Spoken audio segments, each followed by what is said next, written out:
All right, let's jump into one of the Bible's, well, stranger stories. Seriously. It's a story where a king, a simple count of his people, and a massive plague all collide. And it makes you ask a really big question about faith and about power. I mean, how could a national census possibly lead to a deadly plague? It just doesn't sound like a major sin, does it? But in this story from 1 Chronicles 21, it absolutely was. And figuring out why, well, that reveals a huge lesson about what we're really trusting in. So, the guy at the center of all this is King David. And you have to remember, at this point in his life, he's a legend. He's this celebrated warrior, a powerful king who has united the whole nation. I mean, he's seen incredible victories, a lot of them against totally impossible odds. But it's right from this peak of strength that he makes a command that's just disastrous. So let's get into the nitty-gritty. What actually happened? The whole thing unfolds really fast, and you'll see the warning signs were there from the very beginning. Okay, so it kicks off when Satan incites David to count his fighting men. David doesn't hesitate. He immediately orders his top commander, Joab, to get it done. But here's what's so telling. Even Joab, who, let's be honest, wasn't always the most spiritual guy, he sees the danger. He pushes back. He literally asks, why bring guilt on Israel? But David just overrules him. So the count gets done, and boom, it reveals this massive army of over 1.5 million men. And the second those numbers come back, the full weight of what he's done just crashes down on David. There's no denial, no excuses. He immediately says, I have sinned greatly. He just knows, in an instant, that he's crossed a terrible line. But the damage was already in motion. Okay, so this is really the core of what we're talking about today. Why was this so bad?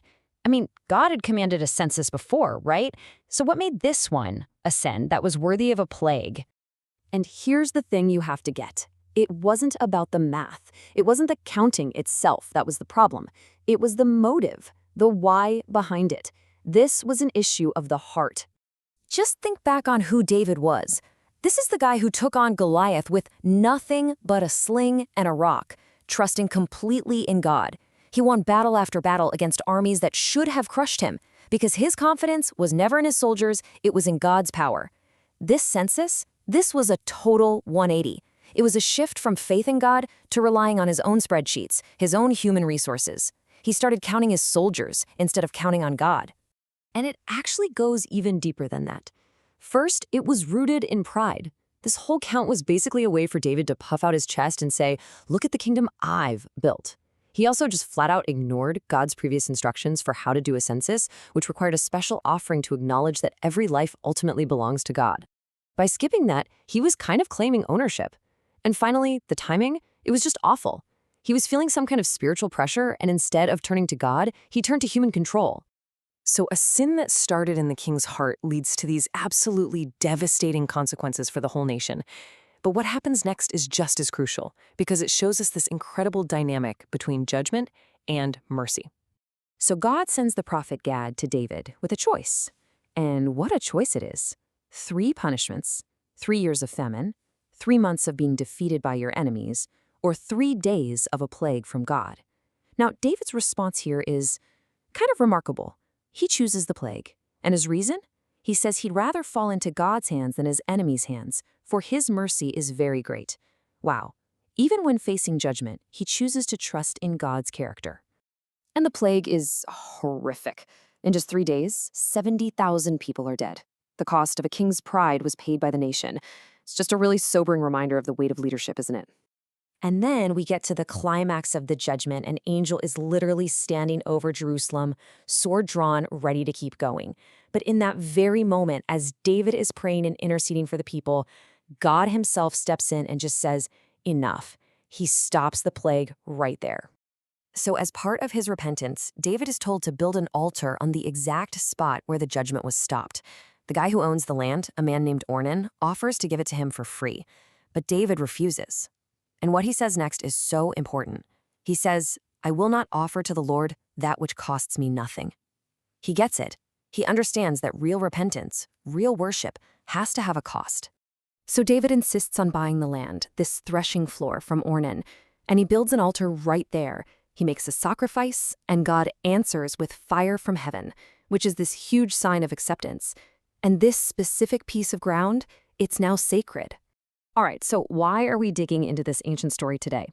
Because it points to a temptation that is incredibly modern. That desire we all have to measure our security in things we can actually see and count. You know, we might not be counting soldiers, but we all conduct our own little censuses, don't we?